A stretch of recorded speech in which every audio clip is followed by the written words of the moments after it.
What's up, guys? Back for another Facebook group Rant Fridays. Let's recap how this is going to go. You should know the formula by now. I go inside Amazon seller Facebook groups.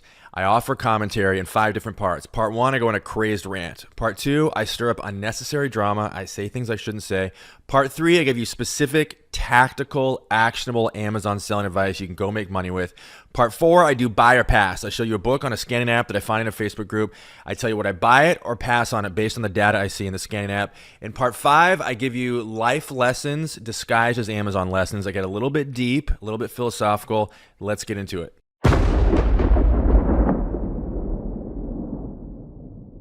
You guys ready for a rant? Sometimes in the Amazon selling world, I feel like I've stepped into a big room full of... Do you guys remember the movie Caddyshack? Okay. Do you remember the judge's wife? She's always like clutching her pearls, and she's offended and shaking her finger at everybody, and everything is offensive to her, and everything freaks her out, and she's so conservative and proper, and she walks around and she's just like, bossing people around and like telling everyone to follow the rules. That's what the Amazon selling community feels like to me. Everyone is like a teacher's pet. It's so crazy to me. So this is probably a bad example of what I'm talking. I just had to go on the rant, but this is kind of a bad example, but still sort of an example of what I'm talking about when I'm talking about people being so conservative. So this person, I think this is actually really funny. This person, first of all, they want to be anonymous. They post anonymously, which I think is funny. They said, probably not a good idea, even for eBay, right? So what are they referring to? Well, let's take a look. You have a book that has a sticker on it that says instructor's evaluation copy, not for resale. This is what's so funny. It's clearly a shrink wrap book.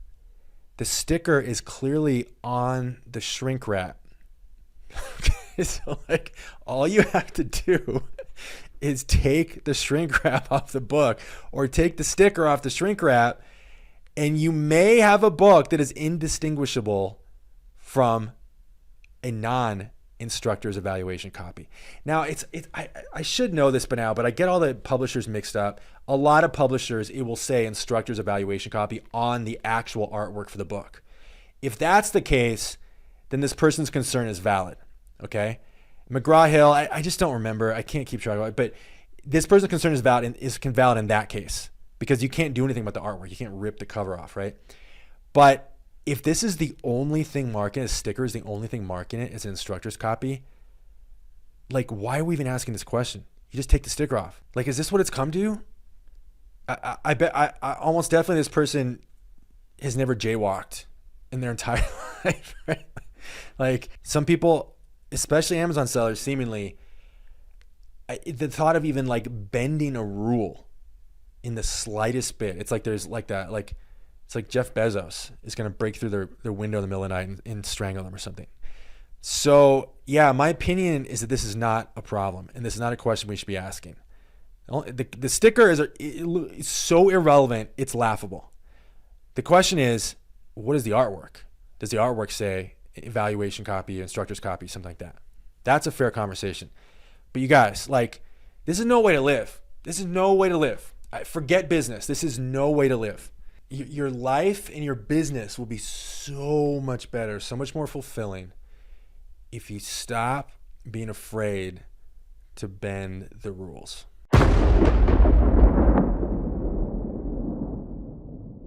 You guys, this is the funniest post I've possibly ever seen in a Facebook group. I'm speechless. Like, it's so funny I can't laugh because I'm just This person says, how are Goodwills and thrift stores allowed to sell on Amazon? If people give them donations, isn't that not right to sell their donations? You guys, what just happened?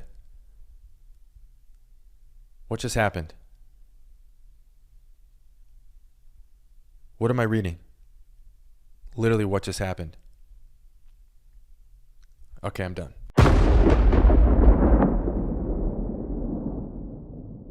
This person says, I have some books which have similar fulfilled by merchant and FBA prices like this. I wonder which channel I should list it in. I'd like to hear some of your thoughts. Okay, so this person's saying basically, we can scroll down here.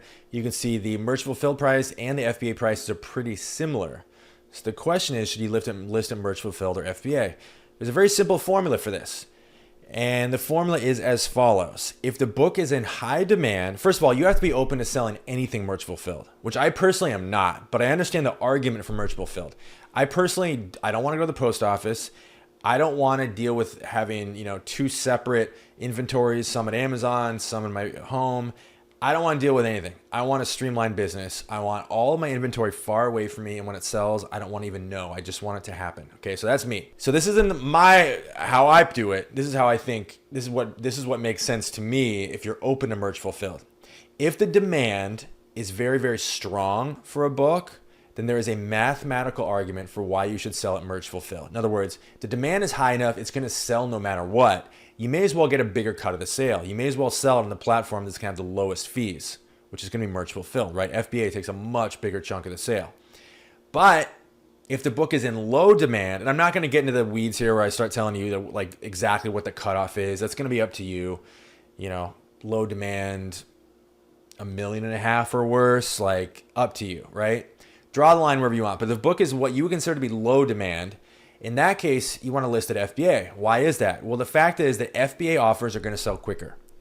You increase the pool of potential buyers dramatically. A lot of Amazon customers will not buy non-FBA offers. They're Prime subscribers. They want a Prime eligible offer. They're so conditioned to get the fast second-day shipping. They see a Fulfill My Merchant offer and they're like, gross, yuck, get away from me. I don't want anything to do with you. It's got cooties. Okay. They don't want a book that's going to come in 2 weeks. So you're going to sell the book faster. And so since the book is in low demand, it makes sense. You want to get the quickest possible sale, right? So in that case, you're going to sell listed FBA. Yeah, you're going to pay higher fees, but guess what? You're going to sell that book faster too. That's the formula I'd recommend to you. Buyer pass. This person says, let's say this book didn't have a buyback option. Would it be listable since the merch fulfill offers are around $10 and gradually go up instead of closer to $5? I'll be honest, literally nothing about what this person said makes any sense to me. There's not a single syllable of this that makes the slightest bit of sense. I don't know what the buyback option has to do with it or why it would be more appetizing without a buyback. None of that makes sense. The buyback option is entirely irrelevant to any buying decision I would ever make, ever. This person said, would it be listable since the merge fulfilled offer is around $10 and gradually go up instead of closer to $5? This person seems to be indicating that if a merge fulfilled prices are lower, that makes a book more appetizing, which nothing about that makes sense to me. So none of this makes sense to me. So I'll just disregard everything. By the way, guys, everybody overcomplicates this scanning app thing. Everybody overcomplicates reading the data on their scanning app. Probably by the time you watch this, I will have a video posted where I go into just how simple interpreting scanning app data is. I go through the whole process, and there's only 3 data points I look at. I won't spoil the video, but I mean, looking around to what's the buy box price, and is the merge fulfill price more or less than $10 or $5, and how does that impact me as an FBA seller? I mean, it's wild the degree to which people overcomplicate really, really simple aspects of this business. And so this is another example. I mean, the journey this person's taking through their own brain is incomprehensible to me. I don't understand any of it. So let's just go and let's just pretend let's pretend there's no context and just analyze it purely on the data we have in front of us. Okay, rank is 41,000. Awesome. E-score is blank. Once again, e-score is completely worthless. The lowest FBA price is $13.49. Okay, so as an FBA seller, that's all I care about when the rank is 41,000. So you can see there at the top, that brings us to a profit, or a payout rather, of $3.90. Now my minimum payout is $3. A lot of people, their minimum payout is $5 or more. Now, here's the thing. Nobody should tell you what your minimum payout should be. That is a very personal decision that is up to you. It doesn't matter what mine is. It doesn't matter. So that's up to you. Okay. Don't ever ask for anyone's advice on a minimum payout. That is your decision as to how much your time is worth. Okay. So with that said, my minimum is $3. So this is going to be a $3.90 payout. So now I'm kind of well, what's my buy cost? And we don't really know in this situation. So if it's 25 cents, that gets me over $3. Now, I'm not going to buy any book or invest in any book. It's only going to give me a $3 payout if the rank is like 1 million or something. The demand has to be really high. I have to know I'm going to turn that book over very quickly. So in this case, a rank of 41,000, that's awesome. That's selling multiple copies a day.